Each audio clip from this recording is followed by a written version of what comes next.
हमारी कंट्री के अंदर आया इंडिपेंडेंस एक्ट, जिससे हमें इंडिपेंडेंस मिली।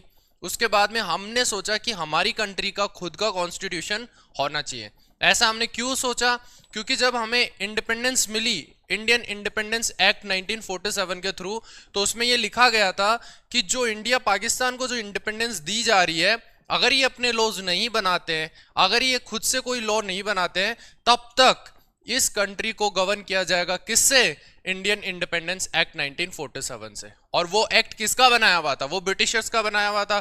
तो अगर हम इंडिपेंडेंस पा चुके हैं और अगर हमें हमारी कंट्री को सोवरेन कंट्री कहना है, तो हमें अपने लॉज बनाने पड़ेंगे। अब ये सोवरेन कंट्री क्या होता है? बेसिकली अगर हम समझे सोवरेन नेशन क्या होता है, तो हमारी कंट्री किसी अदर कंट्री पे अब डिपेंड नहीं है। क्यों नहीं है? क्योंकि हम इंडिपेंडेंट है, हमें इंडिपेंडेंस मिल चुकी है। बट इंडिपेंडेंस मिलना एक अलग होता है, सॉवरेन होना एक अलग होता है। दोनों में क्या डिफरेंस है उसको समझते हैं सबसे पहले। जैसे आपके पेरेंट्स हैं, आपके पेरेंट्स ने आपको अलाउ किया कि आप एक इंस्टीट्यूट में जाइए और वहां पर डेमो क्लास लेकर आइए। आप अभी क्या कर रहे हैं? आप डेमो क्लास ले रहे हैं। आप इंडिपेंडेंट है, आप जो करना चाह रहे हैं वो कर रहे हैं अपनी लाइफ में।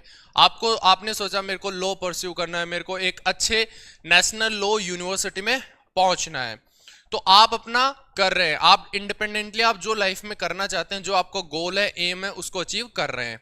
बट स्टिल आप किसके कंट्रोल में है? आप अपने पेरेंट्स के कंट्रोल में। आपके पेरेंट्स आपको अपने अकॉर्डिंग चला सकते हैं। जैसे कि आपको किसी फ्रेंड के यहाँ पार्टी में जाना है, या किसी इवेंट में जाना है, या आज यहाँ कोचिंग इंस्टीट्यूट में आपको डेमो क्लास लेनी थी, तो आपने परमिशन किससे ली? अपने पेरेंट्स से। सेम वे इंडिया को अगर अपनी कंट्री को रन करना है, इंडियन सिटीजन्स को अपनी कंट्री को रन करना है, तो वो खुद से करेंगे या फिर किसी से परमिशन लेंगे? अगर वो किसी से परमिशन ले रहे हैं अदर नेशन से, तो वो कंट्री एक सॉवरेन कंट्री नहीं होगा। सॉवरेन कब होगा? जब वो खुद से अपने रूल्स एंड रेगुलेशन बना रहे हैं, जो खुद से अपनी मर्जी के अकॉर्डिंग चल रहे हैं, तो वो क्या है? एक सॉवरेन नेशन है। सो इंडिपेंडेंट होना एक अलग होता है और सॉवरेन होना अलग होता है। सॉवरेन मींस दैट कि आप फुल्ली इंडिपेंडेंट है, आपके मन में जो आ रहा है आप वो कर रहे हैं, आपके अकॉर्डिंग अपने लॉज बन रहे हैं, आप जो चाह रहे हैं उस तरीके से आपकी सोसाइटी इवॉल्व कर रही है, आपकी सोसाइटी डेवलप कर रही है, तो उसके अकॉर्डिंग आप चल रहे हैं। आप किसी अदर पर्सन या अदर कंट्री पे डिपेंड